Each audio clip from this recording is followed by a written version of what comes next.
तो कोई साहब पेट फाड़ने की, सड़कों पर घसीटने की अलग बातें किया करते थे। आवाज लीग और पीपल्स पार्टी ने हुकूमत की इत्तेहादी जमातों से भी मुलाकातें शुरू कर दी हैं। हिजाब करने वाली तालिबात को स्कूल में दाखिल होने से रोक दिया गया।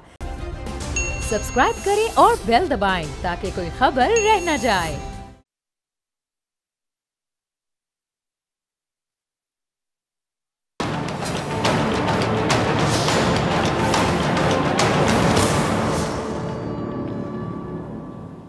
अस्सलाम वालेकुम नाज़रीन, मैं हूं डॉक्टर फ़िज़ा अकबर खान और मैं हूं पाकिस्तान और आप देख रहे हैं पाकिस्तान के सबसे बड़े न्यूज़ चैनल का नंबर 1 प्रोग्राम ऐसे नहीं चलेगा। कहते हैं कि इंसान को दर्द दिल के वास्ते पैदा किया है, वरना अल्लाह की इबादत के लिए फ़रिश्ते कम नहीं थे। इससे जुड़ी एक कहानी आज मैं आपके साथ शेयर करने जा रही हूँ। ये किस्सा बयान करने वाले शख्स का नाम असद है। असद कहता है कि वो एक दिन शहर के एक होटल में खाना खाने गया। जहाँ वो बैठा उससे समझे कि 2 टेबल छोड़कर एक बूढ़ा शख्स और उसकी बेगम भी वहाँ बैठे हुए थे। अच्छा, इसी दौरान एक नहायत ही खुश शक्ल खुश लिबास शख्स भी होटल में दाखिल हुआ और वॉश बेसिन पर हाथ धोकर उस बूढ़े शख्स और उसकी बेगम के बराबर वाली टेबल पर बैठ गया। लेकिन बैठते उसके फ़ोन की घंटी बजी। फ़ोन उठाकर वो शख्स कदरे ऊंची आवाज़ में मोबाइल पर किसी से बात करने लगा। उसकी बात करने के अंदाज से लगा कि शायद उसको अल्लाह ने कोई बहुत बड़ी खुशी दी है। और फिर मोबाइल पर बात ख़त्म करके वो वहाँ पर मौजूद सब लोगों को मुखातिब करते हुए बुलंद आवाज़ में बोला कि ख़वातीनो हज़रात, आज मैं बहुत ज़्यादा खुश हूँ कि अल्लाह ने मुझे बेटा अता किया और इस खुशी में मैं आप सबको मटन कढ़ाई खिलाना चाहता हूँ। अब ये सुनकर असद अपनी जगह से उठा और आगे जाकर उस शख्स को मुबारकबाद दी और कहा कि भाई, हमने तो अपने खाने का ऑर्डर पहले ही दे दिया है। अब ये सुनते उस शख्स ने कहा कि अच्छा चलो कोई बात नहीं, इस खुशी में मैं आपके खाने का बिल अदा कर दूँगा। और फिर उस शख्स ने वहाँ पर मौजूद जो बाकी सब लोग थे, जिनमें ख़ास तौर पे वो बूढ़ा शख्स उसकी बेगम वहाँ बैठे थे, उनके लिए मटन कढ़ाई का ऑर्डर किया। सबका बिल अदा करके अपना खाना खा के खुशी खुशी चला गया। अच्छा, कुछ दिन के बाद क्या होता है, चंद दिन बाद असद साहब का एक बैंक में जाना हुआ। तो वो क्या देखते हैं कि जी वहाँ वही साहब वहाँ पर एक 5 साल के बच्चे के साथ बिल जमा कराने के लिए लाइन में खड़े थे। असद उन्हें पहचान कर उनके पास पहुंचा। जो ही उस शख्स ने असद को देखा, देखते पहचान गए, दोनों मुस्कुराने लगे। बहरहाल सलाम दुआ के बाद असद साहब ने ज़रा तंजिया कहा कि माशाल्लाह आपका बेटा तो चंद ही दिनों में इतना बड़ा हो गया।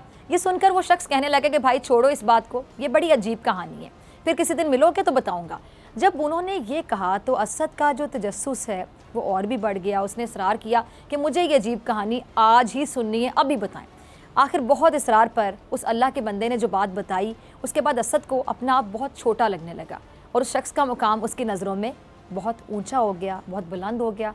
अब आपको अंदाज़ा है नाज़रीन कि उस शख्स ने आखिर क्या कहा होगा कि उसका बेटा इतनी जल्दी बड़ा कैसे हो गया। अब ज़रा सुनिएगा। उसने बताया कि उस दिन जब मैं रेस्टोरेंट में दाखिल हुआ, हाथ धोने के लिए वॉश बेसिन की तरफ गया और वहाँ हाथ धोते वक्त मैंने उन बूढ़े साहब की अपनी बेगम से बातें सुन ली, जो अपनी बेगम से वो कह रहे थे। और वो बूढ़ी अम्माएं कह रही थीं कि आज मेरा मटन कढ़ाई खाने को बहुत दिल कर रहा है। उस पर उस बूढ़े मियाँ ने बहुत अफसरदा लहजे में कहा कि मेरे पास पूरे महीने के लिए सिर्फ 2000 रुपये हैं। अगर हम मटन कढ़ाई खाएंगे तो फिर पूरे महीने क्या खाएंगे, गुजारा कैसे करेंगे। ऐसा करते हैं कि आज दाल रोटी खा लेते हैं और जो कढ़ाई है वो फिर किसी और दिन खा लेंगे। उन साहब ने कहा कि इसी वजह से मैंने अपने मोबाइल की खुद ही बेल बजाई और मैंने अपने बेटे की पैदाइश का ड्रामा किया ताकि मैं अपनी फ़र्जी खुशी के बहाने उनकी खामोशी से खिदमत कर सकूं। अब उस पर असद ने कहा तो भाई आप सिर्फ उन्हीं बुज़ुर्गों के पैसे दे देते, आपने ख्वाम का बाकी सब लोगों को खाना दिखलाया, उनका बिल भी अदा किया। तो उन्होंने जवाब दिया कि ऐसा करके मैं उन बुज़ुर्गों की इज़्ज़त नफ्स को मजरू नहीं करना चाहता था। अब नाज़रीन, ये वो जज्बा है, ये वो हकीकत है जिसकी वजह से इंसान अशरफुल मखलूक़ात कहलाता है। अब इस कहानी से मिलने वाला सबक सीधा कि अगर आपने किसी की मदद करनी है और वाकई करनी है तो फिर इसकी राह में कोई चीज़ रुकावट नहीं बनती।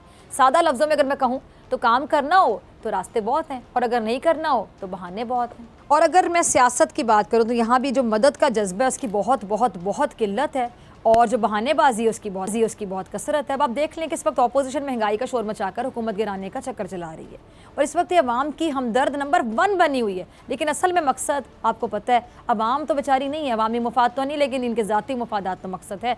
अब क्या ये झूठ है कि अपोजिशन की जो बड़ी जमातें हैं उनमें इख्तिलाफात बहुत ज़्यादा हैं, इतने ज़्यादा कि कुछ अर्सा पहले एक दूसरे से बात करने की भी रवादार नहीं थी। बयानात में एक दूसरे को खूब लताड़ा जाता था आए रोज़, लेकिन सियासी जो बहन भाई हैं उनकी जो कहानी थी वो भी 4 दिन की कहानी थी। बाद में एक दूसरे के लिए ताने थे, शोला बयानी थी। याद है, ज़रा इससे भी पीछे चले जाएं तो कोई साहब पेट फाड़ने की, सड़कों पर घसीटने की अलग बातें किया करते थे। लेकिन इससे अब मतलब परस्ती ना कहूँ, तो फिर मैं क्या कहूँ कि अब जो मोहब्बतें हैं अचानक से वो जाग उठी हैं और सड़कों पे घसीटने की बजाय अब खाने खिलाए जा रहे हैं, ज़ोहराने दिए जा रहे हैं, गले मिले जा रहे हैं और पेट फाड़ने की बजाय एक दूसरे से बड़ी मोहब्बतें जताई जा रही हैं। अब वो था अवाम का दर्द या आज की जो मुलाकातें हैं वो अवाम के मफादात का तहफ़्फ़ुज़ हैं। अवाम ने कल भी ना इनके ये सारे और अवाम आज भी ये दावे सुन रहे हैं, मंजर देखते चले जा रहे हैं। और वज़ीर आज़म साहब तो इस तज़ाद पर इनके खूब कहते हैं ना वो लत्ते ले रहे हैं। आज फैसलाबाद में जनाब वज़ीर आज़म साहब क्या कह रहे थे, ज़रा सुनिएगा। जी, तो वज़ीर आज़म साहब वही बात कर रहे हैं जो मैंने पहले बयान की कि इमरान खान साहब ने बिल्कुल हकीकत बयान कर दी है और वज़ीर आज़म साहब वो तो इस तज़ाद पर इनके खूब लत्ते ले रहे हैं। आज की जो अब ये जो आवाम को ऑलरेडी सब पता है कि जी इशारा किसकी तरफ है। नाज़रीन, कहते हैं कि माजी पीछा करता है और इस पर मेरा तो पहले भी यकीन था, लेकिन शहबाज शरीफ साहब के घर आसिफ अली ज़रदारी साहब, बिलावल साहब की दावत देखकर अब तो शायद ये यकीन और भी पुख्ता हो गया। और वज़ीर आज़म साहब इसी बात की तरफ इशारा कर रहे थे कि आज सारे चोर इकट्ठे हो गए। क्या तहरीक इंसाफ ने ज़रदारी का पेट फाड़ कर दौलत निकालनी थी? जिन्होंने पेट फाड़ कर पैसा निकालना था वो आज गले मिल रहे हैं क्योंकि उन्हें डर लगा है और सबको इमरान खान साहब का डर लगा हुआ है। जल्दी पड़ी हुई है इन लोगों को कि किसी तरह जल्दी फारिग करो वरना हम सब जेल में ना चले जाएं। और वज़ीर आज़म साहब का इशारा अपोजिशन की सियासी मुलाकातों की तरफ है। उनके लहजे से, बॉडी लैंग्वेज से तो नहीं लगता कि वो अपोजिशन की इन मुलाकातों की वजह से दबाव महसूस कर रहे हैं, लेकिन लग नहीं रहा कि इमरान खान साहब डर रहे हैं कि पाकिस्तान के सियासी मंजरनामे में शायद एक बार फिर बड़ी हलचल है और तहरीक अदम एतमाद का शोर मचा हुआ है। बल्कि वो तो उल्टा अपोजिशन को भी लताड़ते हुए नज़र आ रहे हैं, डरा रहे हैं। लेकिन अगर सियासत में देखें, तहरीक अदम एतमाद को लेकर लाहौर अहम मुलाकातों का इस टाइम पे मरकज़ बना हुआ है। आसिफ अली ज़रदारी साहब, साबिक सदर, जिन्हें सियासी जोड़ तोड़ का बाकायदा बादशाह समझा जाता है, वो भी एक हफ्ते से लाहौर में डेरे डाले हुए हैं। और उनके बिलावल साहब की मुस्लिम लीग नून के सदर शहबाज शरीफ साहब के घर दावत में भी अदम एतमाद की तहरीक पर सलाह मशवरे होते रहे, क्योंकि ये शायद तय होना बाकी है कि जी तहरीक अदम एतमाद पहले वज़ीर आज़म के ख़िलाफ़ लाई जाए या फिर स्पीकर कौमी असम्बली के ख़िलाफ़। लेकिन सवाल तो नंबर पूरे होने का है ना, और अपोजिशन का दावा अभी तक तो यही है कि नंबर जी पूरे हैं हमारे। लेकिन क्या करें, इन नंबर्स का भांडा तो कानून साजी के मैदान में हुकूमती कामयाबी ने भी खोल दिया था। लेकिन फिर भी कोशिश करने में मेरे ख्याल से कोई हर्ज नहीं है। अब इसलिए नून लीग ने सियासी राब्तों का टास्क जो है शहबाज शरीफ साहब को दी है। और शहबाज शरीफ साहब आपको पता है कि मुफाहमत का चक्कर भी चला लेते हैं, लेकिन नून लीग में नवाज ग्रुप से मुफाहमत कैसे होगी, क्योंकि शहबाज शरीफ साहब की मुफाहमत को नून लीग के अंदर से ही मुज़ाहमत का सामना करना पड़ रहा है। ये ज़रा क्लिप देखिए, आप समझ जाएंगे। जी, तो सुना आपने अब्बासी साहब के ये ख्यालात थे जिनका इजहार कर रहे थे। आप बताएं कि इनके होते हुए अदम एतमाद की मुश्तरका तहरीक आ सकती है।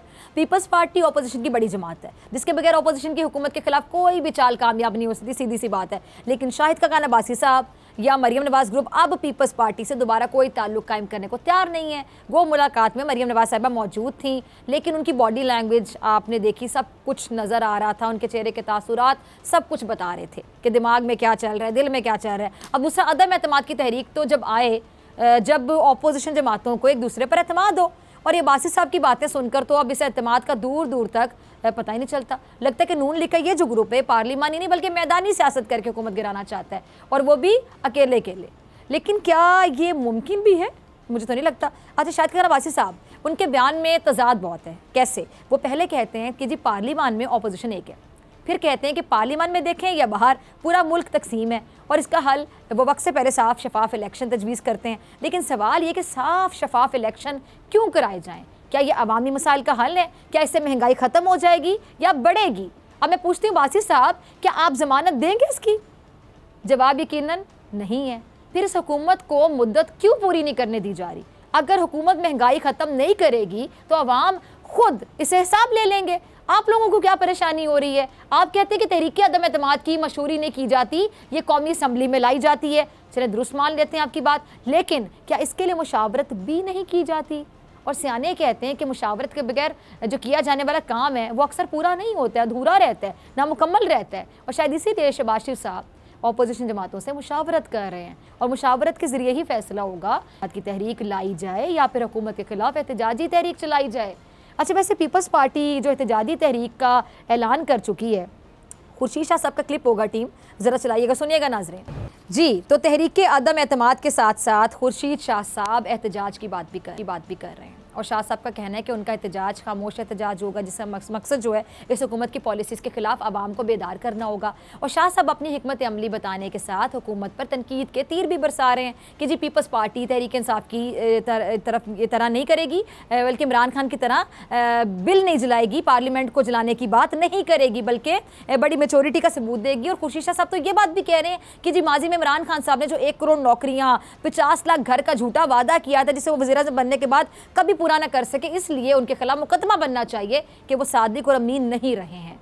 और शाह साहब पीपल्स पार्टी के जो मुतवक्के जो एहतजाजी मार्च है उसके हवाले से बात कर रहे थे, लेकिन मेरे ख्याल से आने वाला वक्त बड़ी जल्दी बता देगा कि ये जो हालात हैं ये क्या रुख इख्तियार करते हैं। अच्छा, जहाँ अपोजिशन जमातें राब्ते और मुलाकातें कर रही हैं, वहीं पर जो हुकूमती इत्तेहादी हैं उनकी मुलाकातें भी हो रही हैं। MKM क़यादत कराची से लाहौर आई और इसने नून लीग के साथ साथ काफ लीग से भी मुलाकात की। अभी मुलाकात किस हवाले से थी, ये दोनों पार्टी ने, ये ज़रा क्लिप देखिएगा। जी तो सुना आपने दोनों हुकूमती इत्तेहादियों के जो ख्यालात हैं, ये सच है कि अपोजिशन की तो तहरीक अदम एतमाद है, इसको लेकर हुकूमती इत्तेहादियों का किरदार इंतहाई अहम हो गया है और अपोजिशन इन्हें हुकूमत से तोड़ना चाहती है और वो लोग नाराज़ भी हैं आपके सामने है। हुकूमत को ये बहरहाल सोचना पड़ेगा कि अपोजिशन तो चले उनको तंग कर रही है, उनके लिए मुश्किलात खड़ी कर रही है, लेकिन इत्तेहादी नाराज़ है। इत्तेहादियों की जो मुलाकातें हो रही है अपोजिशन से, ये हुकूमत के लिए बहरहाल एक लम्हा फिक्री है। और ये जो चौधरी परवेज़ इलाही साहब का इशारा, ये भी गालिबन इसी तरफ था कि जी भी हालात को वाजे होने दें कि अपोजिशन क्या करने जा रही है और इसको देखकर वो कोई फैसला करेंगे। यानी कोई चीज़ तैयार होकर, कोई हंडिया जिस तरह होती है तैयार होकर उनके सामने आएगी तो वो देखेंगे कि फिर उन्होंने क्या करना है, उसमें अपना कितना किरदार अदा करना है, कितना तड़का लगाना है या नहीं लगाना है। अब एक सवाल के जवाब में परवेज़ इलाही साहब ने यह भी कहा कि आप क्या चाहते हैं कि इन्हें कच्चा ही खा जाएँ। अब ये बात गहरी बात है जो उन्होंने की। अब ये बात सच है कि अभी सियासी जो हंडी है उसको, जो हंडिया को चूल्हे पर चढ़ाने के लिए अपोजिशन बाकायदा सामान इकट्ठा करने की कोशिश कर रही है और जब वो सामान इकट्ठा कर लेगी तो परवेज़ इलाही साहब ने इस तरह कहा कि जब सामान इकट्ठा हो जाएगा तो फिर देखते हैं कि हम क्या करेंगे। यानी एक पत्ता उनके पास है जो वो वक्त आने पे फेंकेंगे, उसका इस्तेमाल करेंगे। ये तो क्लियर हो गया। अब इस सूरत हाल में MKM और काफ लीग में से किसी ने भी इत्तेहाद छोड़ने की कोई बात नहीं की, लेकिन बहुत सी बातें ना करते हुए भी कर दी। अच्छा, मुत्तहिदा क़यादत ने भी इस बात की कह लें कि नफ़ी कर ली कि जी वो इस मौके पर मज़ीद वजारत लेने के लिए हुकूमत पर दबाव बढ़ा रही है। और मज़े की बात क्या कि जी अपोजिशन पार्टियों ने आपस में राब्ते करने के साथ साथ हुकूमती इत्तेहादियों से भी मुलाकातें की हैं। उन्हें हुकूमत के खिलाफ मुतनफ़िर करने या हुकूमत छोड़ने पर राज़ी करने में कामयाब हुई हैं या फिर नहीं हुई हैं, इसमें मैं बात करूँगी। पहले ज़रा शेख रशीद साहब का क्लिप है, ज़रा चलाइएगा, देखिएगा। जी शेख रशीद साहब तो मुसलसल अपोजिशन की नाकामी की पेशगोई कर रहे हैं, लेकिन ये जो लूटी गई दौलत है उसको वापस ना लाने पर वो हुकूमती नाकामी का भी एतराफ़ कर रहे हैं। और अपोजिशन के बारे में शेख साहब का दावा ये कि इमरान खान साहब को ताने देने वाली अपोजिशन खुद बेसाखियाँ ढूंढ रही है, इत्तेहादियों की तरले मिन्नतें की जा रही हैं। अब ये बात गलत भी नहीं है। आसिफ अली जरदारी साहब, चौधरी बिरादरान की मुलाकात, जो अंदरूनी कहानी सामने आई है, इसके मुताबिक जरदारी साहब ने बाकायदा चौधरी शुजात से मुलाकात में उन्हें बड़े ओहदे की ऑफ़र की, लेकिन काफ लीग ने फिर भी पीपल्स पार्टी को ग्रीन सिग्नल नहीं दिया है। अब वाकिफ़ान हाल के मुताबिक चौधरी शुजात ने साबिक सदर आसिफ अली जरदारी से क्या कहा कि जी कोई नया तजर्बा ना करें, 5 साल तक हमारा मुआहदा है और हुकूमत का साथ नहीं छोड़ेंगे, और वैसे भी अब शरीफ बरादरान एतमाद के काबिल नहीं रहे हैं। अच्छा, ज़राए मज़ीद क्या बताते हैं कि चौधरी शुजात के इस जवाब पर जरदारी साहब ने उन्हें हर मुमकिन ज़मानत देने की भी बात की, मतलब हर तरह से कोशिश की मनाने की, लेकिन वो नहीं माने। अब अगर ये बात दुरुस्त है तो फिर शेख रशीद साहब की बात दुरुस्त लगती है कि अपोजिशन तहरीक अदम एतमाद और लॉन्ग मार्च दोनों में नाकाम हो जाएगी। हाँ, अगर हुकूमत ने अपनी मुकर्ररा मुद्दत में महंगाई का तोड़ भी ढूंढ निकाला तो फिर अपोजिशन के लिए अगले इंतखाबात भी चैलेंज बन जाए। महंगाई को कंट्रोल करना, इसका तोड़ निकालना हुकूमत के लिए एक बहुत बड़ा चैलेंज है और अभी वक्त कम है, कैसे उसका तोड़ निकालेंगे ये भी देखना है। अच्छा, शहबाज गिल साहब का एक क्लिप होगा, टीम ज़रा चलाइएगा। अच्छा, अगर अपोजिशन की सुने तो लगता है कि जी इमरान खान साहब डिलीवर नहीं कर सके, लेकिन ये 10 लाख रुपए का सेहत कार्ड बड़ी रकम है। इसकी अहमियत का अंदाज़ा उसे हो सकता है जिसका कोई अजीज़ पैसे की वजह से बीमारी का इलाज नहीं करा सका, और ये बिलाशुबा बगैर किसी शक व शुबे के एक बड़ा रिलीफ है। और ऐसे मजीद जो मंसूबे हैं वो हुकूमत को यकीनी तौर पे मजबूत करेंगे, कमज़ोर नहीं करेंगे। हाँ, बहरहाल कमज़ोर अगर कर सकते हैं इस तरह के मंसूबे तो अपोजिशन को कर सकते हैं, सीधी सी बात है। अब जहाँ तक तहरीक अदम एतमाद की बात, उस पर अपोजिशन की मुलाकातें और उनके दावे जो हैं वो इस वक्त मेरे ख्याल से जो ये वक्त आने वाला है बहुत करीब, बहुत जल्द इनका पता चल जाएगा, क्योंकि अब मेरे ख्याल से वो वक्त गुजर गया कि जब बार बार कहा जाता था कि फ़लाँ तारीख को ये हो जाएगा, इतने दिन में वो हो जाएगा, इतने हफ्तों में वो हो जाएगा, आप देख लीजिएगा तब ये हो जाएगा। अब ये काम करने का वक्त है। शायद ये बात अच्छी तरीके से ऑपोजिशन को भी समझ आ गई है, क्योंकि अवाम इस चीज़ में इन्वॉल्व नहीं हो, आम का एतमाद भी किसी हद तक उठता चला जा रहा है इन लोगों से। तो अब जाहिर बात है जो ऑपोजिशन उन्होंने भी कमर कस ली कि प्रैक्टिकली कुछ करके दिखाना है। अब बातों का वक्त चला गया है, अब हमने करके दिखाना है ताकि अवाम किसी हद तक, अगर महंगाई कार्ड पे ये महंगाई का जो पत्ता है, बहरहाल इनके हाथ में एक पत्ता है, इनके हाथ में एक कार्ड है और ये महंगाई कार्ड को कैश करवा सकते हैं, आगे करवाना चाहिए। लेकिन हुकूमत भी अपने तौर पे बड़ी कॉन्फिडेंट नज़र आती है, जैसा कि जी अवामी जो राब्ते हैं उनका जो फैसला कर लिया गया हुकूमत की जानिब से, प्राइम मिनिस्टर साहब खुद लोगों में जाएंगे, देखेंगे कि लोगों की बॉडी लैंग्वेज क्या है, लोगों की कितनी बड़ी तादाद है जो आज भी PTI के साथ खड़ी है। हुकूमत भी अपनी तरफ कॉन्फिडेंट नज़र आती है और अगर बात करें अपोजिशन की, वो भी बड़ी ज़्यादा कॉन्फिडेंट नज़र आती है। बहरहाल आने वाला वक्त बहुत ज़्यादा दूर नहीं है, बहुत जल्द पता चल जाएगा और दूध का दूध पानी का पानी यकीनी तौर पे हो जाएगा। मिलते हैं ब्रेक के बाद।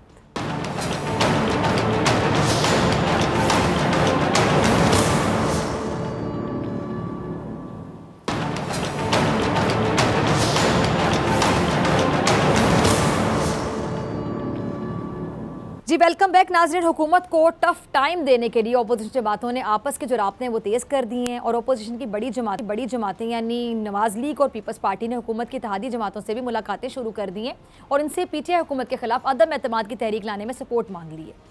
अब देखना है कि हुकूमत की जो इत्तेहादी जमातें हैं वो आया कि अपोजिशन का साथ देती हैं या फिर वो वफाकी हुकूमत को ही सपोर्ट करती हैं। अच्छा, वज़ीर-ए-आज़म साहब ने तमाम अपोजिशन को आड़े हाथों लेते हुए कहा कि माजी में एक दूसरे को चोर कहने वाले फिर इकट्ठे हो गए हैं, पेट फाड़ने के दावे करने वाले आज पेट मिला रहे हैं और जरदारी साहब चेक बुक लेकर लोगों को ख़रीदने निकल पड़े हैं। अब दूसरी जानिब आज जो मुल्तान में जलसे से खिताब ने चेयरमैन पीपल्स पार्टी बिलावल जरदारी साहब ने कहा कि जी पीपल्स पार्टी के अवामी मार्च से पहले ही इमरान खान की विकटें गिरना शुरू हो गई हैं और पीपल्स पार्टी के कानूनी माहिरीन की बदौलत एक नालायक सेनेटर नाअहल हो चुका है।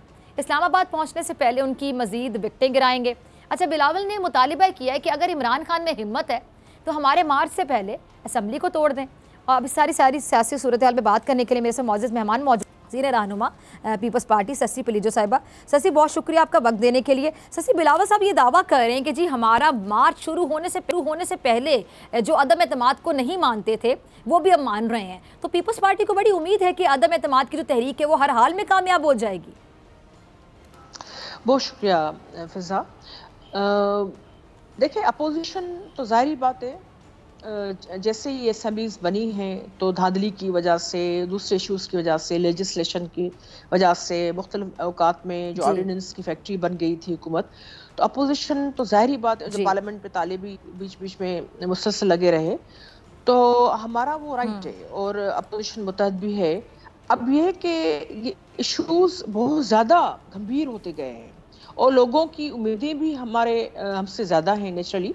अब इस वक्त जो है अपोजिशन लीडर हमारे शहबाज शरीफ साहब हैं, मुस्लिम लीग नून से नेचुरली। अब हमें देखना होगा कि हमारे पास इस वक्त what if you want to get rid of this government, और अगर चेंज लाना चाह रहे हैं वो भी गैर जमहूरी और वो ना हो, गैर कानूनी भी ना हो, तो ऑप्शंस देखने पड़ेंगे। एक तो अवामी जदोजहद है, उस हवाले से हमारा अवामी जो लॉन्ग मार्च है उसकी तैयारियां हमारी ज़ोर शोर से है, जो हमारा 27 फरवरी को है पाकिस्तान पीपल्स पार्टी का।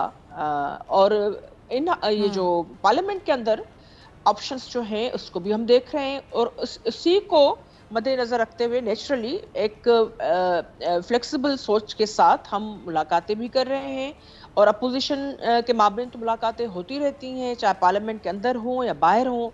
और पंजाब में हम कोशिश में हैं और लोग चाहते हैं कि हमारी जो एक इंटरेक्टिव उनके साथ बातचीत है या इंटरेक्शन है या मोबिलाइजेशन वो मज़ीद हो, तो इस वजह से चेयरमैन साहब ज़्यादा टाइम भी दे रहे हैं। आज भी वो मुल्तान में थे और ज़बरदस्त किस्म का आज प्रोग्राम हुआ, उनकी स्पीच भी बड़ी अच्छी थी।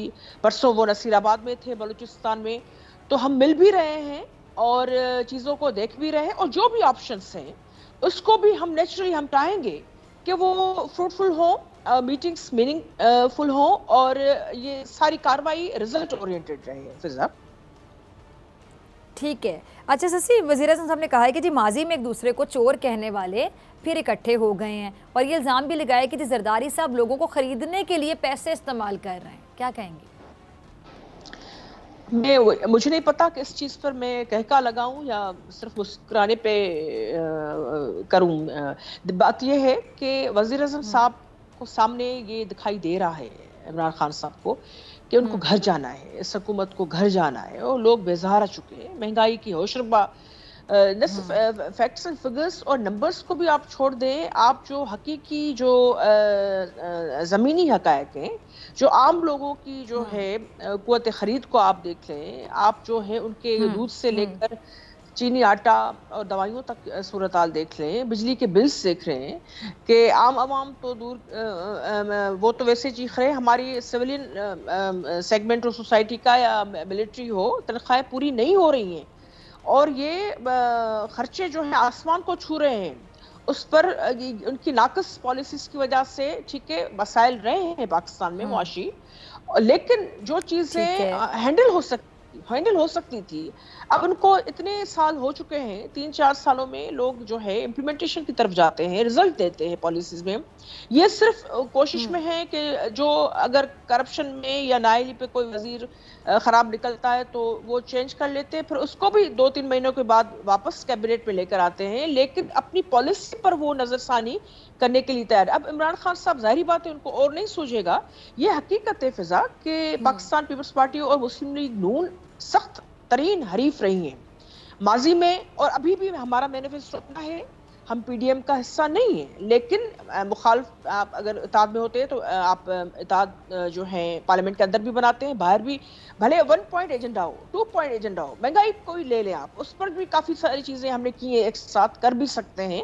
अब ये कि खान साहब को ये देखना होगा, हमारी तरफ वो देखना छोड़ दें, वो देखें इनकी सफ़ों में इस वक्त खलबली है, वो अपने नंबर्स पर भी नज़र रखें, वो देखें उनके अराकीन खुद जो है बेजार है इनसे, और बहुत सारी ऐसी चीज़ें हैं जो मैं फिर से कह रही हूँ कि इस हुकूमत की नाअहली, बेवकूफ़ी में अगर सख्त अल्फाज न भी यूज करूं, अवाम दुश्मन, हालांकि IMF के हवाले से और दूसरे हवालों से जो टर्म्स कंडीशन से दूसरी मुआहदे में वो अवाम दुश्मन है, वो जमहूरियत दुश्मन है, वो अगर मैं उन पर यह भी न कहूं कि पाकिस्तान दुश्मन, दूसरे तो ये भी कहते हैं, लेकिन जो भी चीजें उस राह की तरफ जा रही हैं जहां जाकर पाकिस्तान को ही नुकसान होता है ना, मुआशी तरह या जो पॉलिटिकल पोलराइजेशन है वो तो बढ़ती जा रही है। ठीक है। अच्छा ससी, नवाज लीग के साथ पीपल्स पार्टी की क़यादत की मुलाकात हुई है और हुकूमत के खिलाफ मिलकर चलने का जो अहद किया है, लेकिन कुछ दिन पहले नवाज लीग के जो रहनुमा शाहिद खान अब्बासी साहब हैं, उन्होंने सिंध में खिताब किया था और क्या कहा था कि जी सिंध के अस्पतालों में डॉक्टर्स की कमी सिंध हुकूमत की नाअहली है और सिंध में अस्पतालों में लोग मर रहे हैं मगर कोई पूछने वाला नहीं है। तो क्या कहेंगी आप उनकी बात पर, क्योंकि आपको नहीं लगता कि अगर एक जानिब हम देख रहे हैं कि जी नवाज लीग की मुलाकातें हो रही हैं पीपल्स पार्टी की क़यादत के साथ, फिर शाहिद खान अब्बासी साहब भी नवाज लीग को ही रिप्रेजेंट करते हैं, तो वो इतनी बड़ी बड़ी बातें खुद से कह रहे हैं या किसी के सपोर्ट पे कह रहे हैं, ऐसे तो नहीं कह रहे खुद से? हमारी तो हमेशा हतल इम्कान कोशिश यही रही है कि अपोजिशन को मुतहद रखे। यही वजह है कि हमने अपना पूरा वजन मोहतरम शहबाज शरीफ साहब के बहसियत अपोजिशन लीडर उनके पलड़े में डाला हुआ है पार्लियामेंट में। ये बड़ी बात होती है, भारी भरकम मैंडेट अपोजिशन का भी है, लेकिन अनफॉर्चुनेटली फिजा लेट मी से इट, दो आई डोंट वांट टू एक आप नहीं हर चीज़ पर तबसरा करना चाहते हैं, आप चाहते हैं चीज़ें जुड़ी रहें, बेहतर रहें, मज़ीद एक दूसरे के करीब आए ये दोनों बड़ी जमायतें।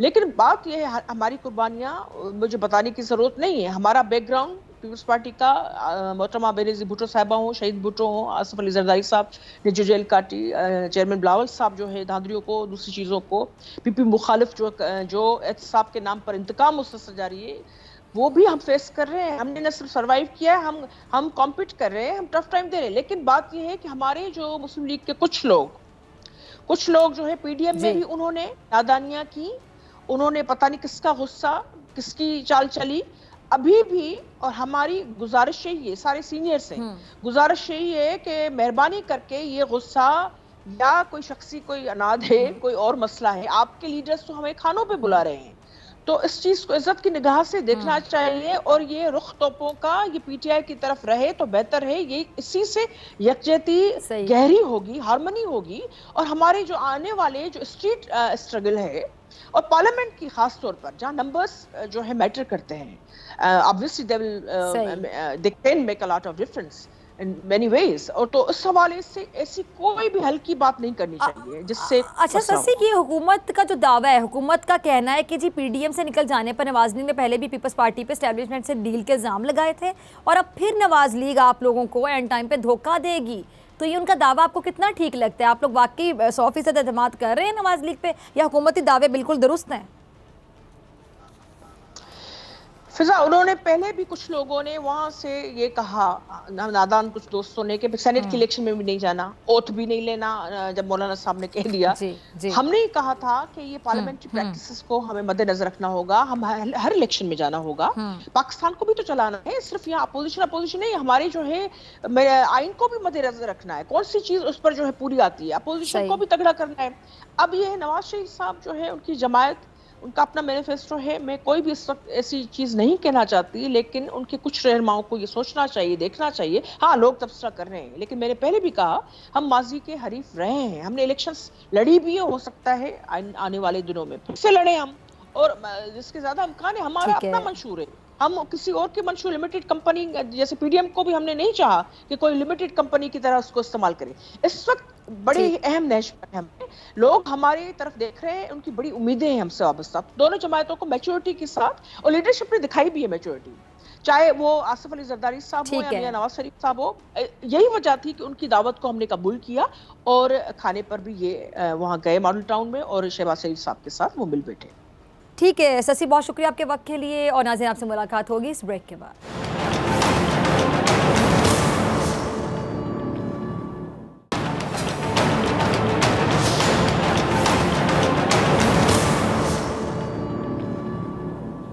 वेलकम बैक नाजरीन। पहले भारतीय रियासत कर्नाटक में हिंदू इंतहा पसंदों ने बाहिजाब तालिबात पर जिंदगी तंग कर दी, और अब हिजाब के खिलाफ इंतहा पसंदी कर्नाटक के बाद दीगर रियासतों में भी फैलने लगी है। भारतीय मीडिया के मुताबिक रियासत मध्य प्रदेश के एक स्कूल में हिजाब करने वाली तालिबात को स्कूल में दाखिल होने से रोक दिया गया, और वहाँ के जो इंतहा पसंद हैं वज़ीर तालीम, वो बाकायदा जहर उगलने लगे हैं। वज़ीर तालीम का कहना है कि जी हिजाब को स्कूल यूनिफॉर्म का हिस्सा नहीं होना चाहिए, जिसे हिजाब पहनना है वो अपने घर में पहने। अब नाज़रीन, कर्नाटक में गुज़िश्ता तकरीबन 1.5 माह से कई कॉलेजेस में हिजाब पर तालिबात और इंतज़ामिया के दरमियान इख्तलाफात जारी हैं, और ये मामला अब हाई कोर्ट में है। लेकिन गुज़िश्ता दिनों में इसमें एक नई चीज़ ये देखने में आई है कि जी हिजाब के मुकाबले में जो इंतहा पसंद है वो ज़ाफ़रानी शॉल ले आए हैं, और सोशल मीडिया पर कई वीडियोज़ वायरल हो रही हैं जिसमें हिंदू इंतहा पसंद जो शॉलें हैं वो हिंदू तलबा में तकसीम कर रहे हैं। और गुज़िश्ता रोज़ वायरल होने वाली जो लड़की मुस्कान का एक भारतीय टीवी को इंटरव्यू उसने दिया, उसमें कहना था कि जी कपड़े के एक टुकड़े के पीछे वो हमें तालीम के हक़ से महरूम कर रहे हैं। और मुस्कान के मुताबिक वो हमेशा से बुर्का पहनती आई हैं, लेकिन क्लास में जाकर वो बुर्का उतार कर सिर्फ हिजाब पहन लेती हैं। उन्होंने ये भी कहा कि जी उनके प्रिंसिपल ने इस पर कब्ज़ नहीं किया, और ये सब हंगामा आराई गुज़िश्ता हफ्ते शुरू हुई है। इस सारी सूरत हाल पर बात करने के लिए मेरे साथ मौजूद मेहमान मौजूद हैं director general Islamabad centre for strategic studies साबिक पाकिस्तानी हाई कमिश्नर भारत अब्दुल बासित साहब, बहुत शुक्रिया वक्त देने के लिए, ज्वाइन करने के लिए। अब्दुल बासित, भारत में मुसलमानों की जो नस्ल कुशी के मंसूबे हैं उस पर अब मगरबी मीडिया भी बोल रहा है, मगर अब तो आप देखिए कि हद ही हो गई कि जो मुसलमान तालिबात हैं उनको खुलेआम हिरासा किया जा रहा है। मतलब ये कैसे को मना कर सकता है कि आप हिजाब पहनकर नहीं आ सकते? जिसने हिजाब पहनना है उस पर पाबंदी कैसे लगाई जा सकती है? अब दुनिया भी देख रही है इन वीडियोज़ को, लेकिन मोदी सरकार को कोई परवाह नहीं है, कोई फिक्र नहीं है। देखिए, बिस्मिल्लाहिर्रहमानिर्रहीम, बहुत शुक्रिया। सबसे बुनियादी बात हमें समझ लेनी चाहिए कि जो इस वक्त बीजेपी की हुकूमत है या आरएसएस के जो लीडरशिप है जी, उनका ताल्लुक एक ऐसे वर्ल्ड व्यू से है, एक नज़रिए से है, जो कि हम सब जानते हैं कि वो भारत को हिंदू राष्ट्र बनाना चाहते हैं, और उसके लिए वो ख़ास तौर पे जो मुसलमान हैं और ईसाई हैं उनका ख्याल ये है कि दोनों जो मज़ाहिब हैं या ये बाहर से आए हैं, इनका जो बर्र सग़ीर से कोई ताल्लुक़ नहीं है। और एक तो ये मामला है कि हमें उस वर्ल्ड व्यू को समझना। दूसरी बात ये है कि बीजेपी में कोई आपको स्टेट्समैन तो नज़र नहीं आता। ये सारे वो लोग हैं जो इनकी जो लोकसभा है उसमें से 40 से 50% के लोग सारे क्रिमिनल रिकॉर्ड रखते हैं। तो ये बात भी मद्देनजर रहे। तो सारी जो बीजेपी की पॉलिटिक्स है वो इलेक्ट्रल पॉलिटिक्स है, उन्होंने इलेक्शन जीतना है। और अभी आप जानती हैं कि अगले माह उत्तर प्रदेश में, इस माह उत्तर प्रदेश में इंतखाबात हो रहे हैं, और भी बहुत सी रियासतों में इंतखाबात हो रहे हैं, तो उनको 31 से 36% हिंदू वोट चाहिए।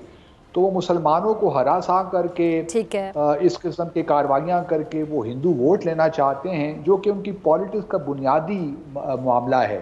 और पिछले 2014 में भी उन्होंने यही किया कि तो पाकिस्तान बैशिंग करेंगे, कश्मीरियों के खिलाफ बात करेंगे या मुसलमानों के खिलाफ बात करेंगे। 3 चीज़ें हैं, 3 प्लैंक्स हैं बीजेपी और आरएसएस के, जिनकी वजह से उनको वोट मिल जाता है।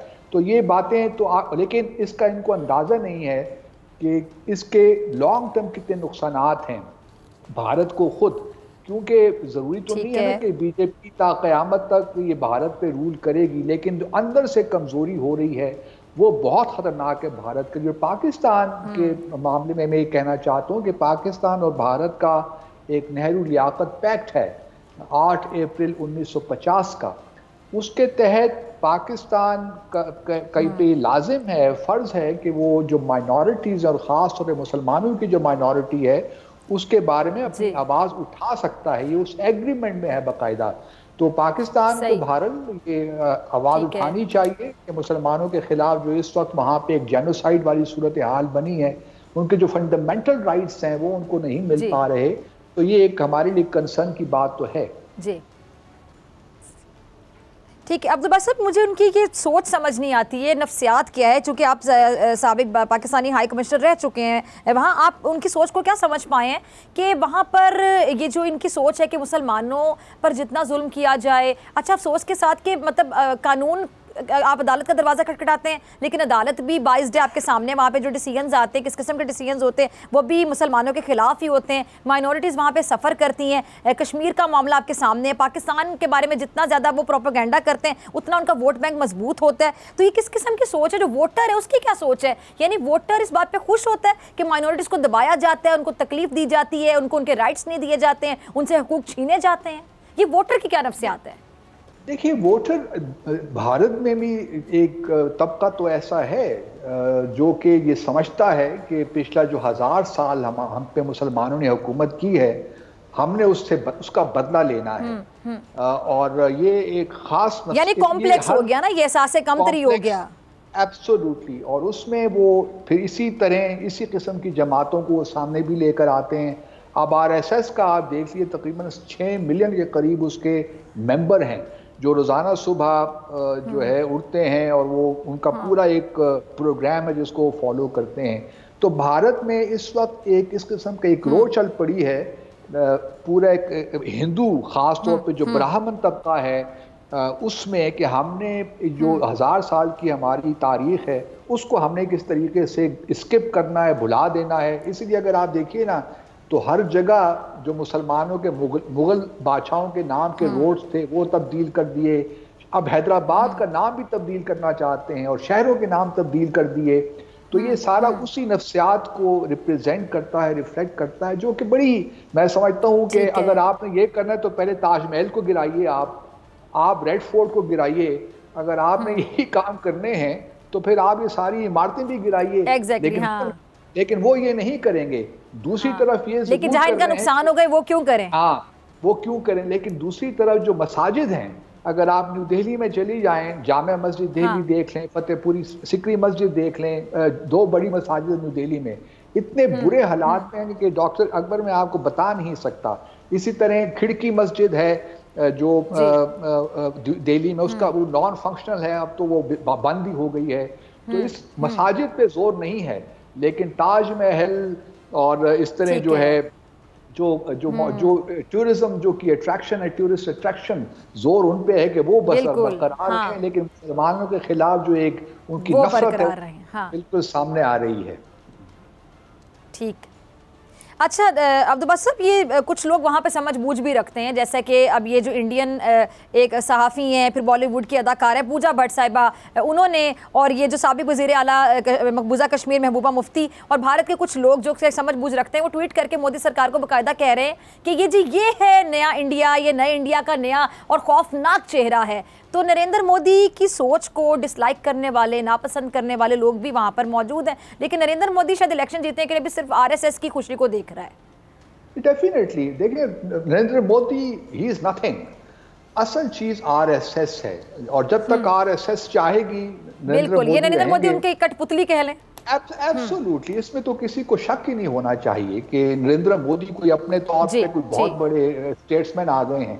तो लेकिन जिस तरह आपने फरमाया, सिविल सोसाइटी में यकीनन कुछ ऐसे लोग हैं जो जेन्युइनली समझते हैं कि बीजेपी और आरएसएस के होते भारत अपनी जो सेक्युलर फाउंडेशन है उससे दूर होता जा रहा है, जो उनके कॉन्स्टिट्यूशन में भी है। लेकिन उनकी तादाद, मतलब जो लोग एक्सप्रेस करते हैं, वो बहुत थोड़ी सी है।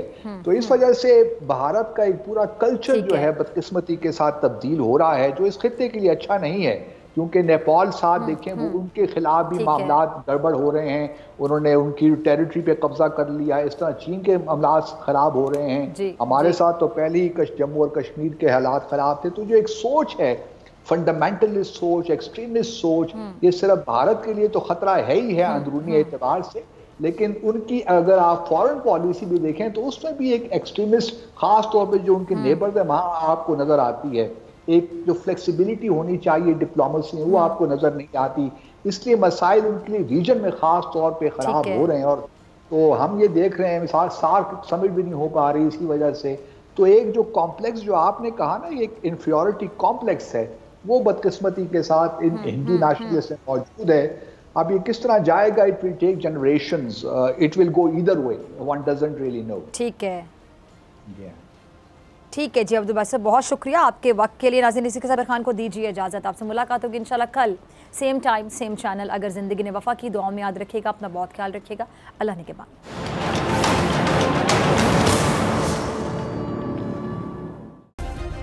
सब्सक्राइब करें और बेल दबाएं ताकि कोई खबर रह न जाए।